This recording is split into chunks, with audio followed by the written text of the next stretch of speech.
दोन व्यक्ती असतात आणि ते एका हॉटेलमध्ये जेवायला जातात. आणि मग त्यातलीच एक व्यक्ती त्या दुसऱ्या व्यक्तीला म्हणते की तुला मी याचं एक मूर्ख व्यक्ती दाखवतो. तर ते हॉटेलमध्ये गेल्यावर ऑर्डर वगैरे करतात. ऑर्डर झाल्यानंतर ती पहिली व्यक्ती वेटरला बोलवते आणि त्याच्यासमोर टिप म्हणून एक 500ची नोट आणि एक 100ची नोट ठेवतो. त्यानंतर त्याला म्हणते की तुला जी नोट हवी असेल ती नोट तू उचल. आणि मग तो वेटर 100ची नोट घेऊन निघून जातो. मग ती पहिली व्यक्ती त्या दुसऱ्या व्यक्तीला म्हणते की बघ हा किती मूर्ख आहे, याच्यासमोर मी 500ची आणि 100ची नोट ठेवली आणि याने 500ची न उचलता 100ची नोट उचलून निघून गेला. मग ते हसून निघून जातात. मग यावर हॉटेलचा मालक त्या वेटरला बोलवतो आणि त्याला विचारतो की काय रे, तू असा मूर्खपणा का केलास की तुला जर त्याने 100ची आणि 500ची अशा दोन नोटा दिल्यात तर मग तू 500ची न उचलता 100ची नोट का उचलली.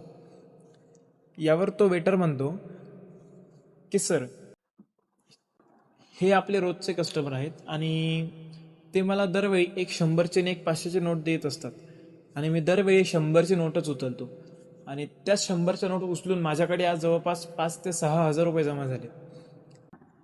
आणि ज्यावेळेस मी 100ची नोट न उचलता 500ची नोट उचलेल त्यावेळी हा सगळा खेळ संपून जाईल. म्हणजेच जर मूर्ख बनून जर फायदा होत असेल तर मूर्ख बनायला काहीच हरकत नाही. यावर तुमचा विचार काय हे नक्कीच सांगा.